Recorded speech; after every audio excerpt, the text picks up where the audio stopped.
വനം വകുപ്പ് രക്ഷപ്പെടുത്തിയ കാട്ടുപന്നി ആക്രമിച്ച് 3 തൊഴിലുറപ്പ് തൊഴിലാളികൾക്ക് പരിക്ക്. ഇടുക്കി നെടുകണ്ടം വലിയ തോവാളയിലാണ് സംഭവം. സ്വകാര്യ വ്യക്തിയുടെ ഭൂമിയിലെ വേലിയിൽ കുടുങ്ങിക്കിടന്ന കാട്ടുപന്നിയെ വനം വകുപ്പ് രക്ഷപ്പെടുത്താൻ ശ്രമിക്കുന്നതിനിടെയായിരുന്നു അപകടമുണ്ടായത്.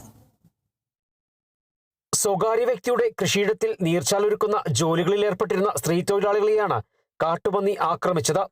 സമീപത്തെ കൃഷിയിടത്തിന്റെ വേലിയിലാണ് പുലർച്ചെ മുതൽ കാട്ടുപന്നി കുടുങ്ങിക്കിടന്നത്.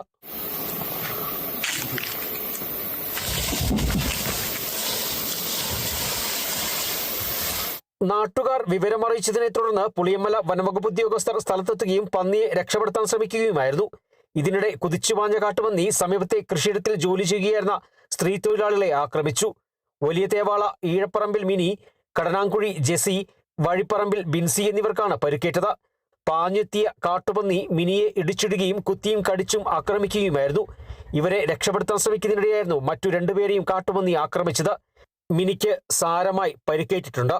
മുള്ളുകമ്പിയിൽ കുരുങ്ങിക്കിടന്നൊരു പന്നി, അതിനെ ശരിക്കും പറഞ്ഞാൽ ആളുകൾക്ക് തല്ലി കൊല്ലാമായിരുന്നു. അന്നേരം വനപാലകരെ അറിയിക്കണം, വലിയ പ്രശ്നങ്ങളാണെന്ന് പറഞ്ഞ് ഇവിടുന്ന് തന്നെ ആളുകൾ വനപാലകരെ അറിയിച്ചു. അവർ വന്നിട്ട് എന്തെങ്കിലും ചെയ്യാൻ പറ്റുമെന്ന് പറഞ്ഞ് അവർ കെട്ടഴിച്ചു വിട്ടു. തന്നെ ആ കെട്ടഴിച്ചു വിട്ട സാധനം ഇവിടെ തൊഴിലുറപ്പിൽ പണിതുകൊണ്ടിരുന്ന പെണ്ണുങ്ങളുടെ ഇടയ്ക്ക് കയറി ഒരാളെ കടിച്ചു, ഒരാളെ കുത്തി, 2-3 പേരോളം ആശുപത്രിയിൽ അഡ്മിറ്റാണ്.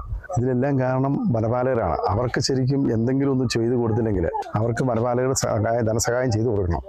പുലർച്ചെ മുതൽ മണിക്കൂറുകളോളം കുടുങ്ങിക്കിടന്ന പന്നിയെ വനംവകുപ്പ് രക്ഷപ്പെടുത്തി വിട്ടതെന്നാണ് നാട്ടുകാരുടെ ആരോപണം. പന്നിയെ പിടികൂടുന്നതിനുള്ള യാതൊരുവിധ സജ്ജീകരണങ്ങളുമില്ലാതെയാണ് വനംവകുപ്പ് ഉദ്യോഗസ്ഥർ എത്തിയത്.